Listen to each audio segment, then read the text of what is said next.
20 বছরও চালু হয়নি মেহেরপুরের রসিকপুর মাধ্যমিক বিদ্যালয়। মামলা জটিলতা কাটলেও সঠিক উদ্যোগের অভাবে পরিত্যক্ত কোটি টাকার স্কুল ভবনটি।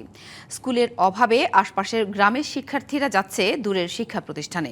তাই দ্রুত সমস্যা সমাধানের দাবি এলাকাবাসীর। মেহেরপুর মুজিবনগর উপজেলার রসিকপুর, রতনপুর, ঢোলমারি ও পরানপুর গ্রামের শিক্ষার্থীদের একমাত্র শিক্ষাকেন্দ্র বাগুয়ান মাধ্যমিক বিদ্যালয়, যেটি নিজ এলাকা থেকে প্রায় 10 কিলোমিটার দূরে অবস্থিত।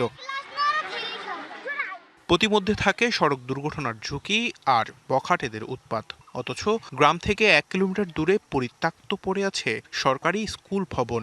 আমরা চাই যে আমাদের রসিকপুর হাই স্কুলটা খোলা হোক, তাইলে আমরা বাগান স্কুলে যাবো না, আমরা রসিকপুর স্কুলেই পড়বো। 2006 সালে সেকেন্ডারি এডুকেশন সেক্টর ইমপ্রুভমেন্ট প্রকল্পের আওতায় স্কুলটি নির্মাণ হলেও চালু হয়নি আজও। দীর্ঘ 20 বছরে ভবনটি এখন জরাজীর্ণ, হারিয়েছে দরজা, জানালা, ফ্যান, লাইট, আসবাবপত্র সহ লক্ষাধিক টাকার মালামাল। স্কুলটা চালু হলে আমাদের সুবিধা হবে, বাচ্চাদের পড়াশোনা, গ্রামের সুবিধা, চার গ্রামের সুবিধা হবে।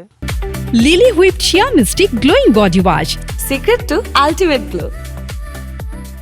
মামলা জটিলতায় স্কুলটি বন্ধ হলেও পরবর্তীতে নেওয়া হয়নি সঠিক উদ্যোগ।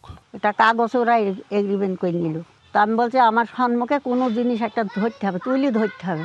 প্রকল্পের মেয়াদ যেহেতু 2014 সালে শেষ হয়ে গেছে, তার পরবর্তীতে যে কার্যক্রম সেটা আসলে এই বিল্ডিংটাকে আর মানে আমাদের প্রতিষ্ঠান হিসাবে রূপ দিতে বা শ্রেণী কার্যক্রম পরিচালনা করার ক্ষেত্রে আর কোনো সুযোগ আসেনি। ওই এলাকার শিক্ষার মান উন্নয়নের জন্য আমরা নতুনভাবে বিষয়টা নিয়ে আগাবো, দিয়ে কাগজপত্র নিয়ে শিক্ষা মন্ত্রণালয়ের সাথে যোগাযোগ করে প্রকল্পটা আবার নতুন করে চালু করা যায় কিনা এ ব্যাপারে আমি সার্বিক প্রচেষ্টা চালাবো।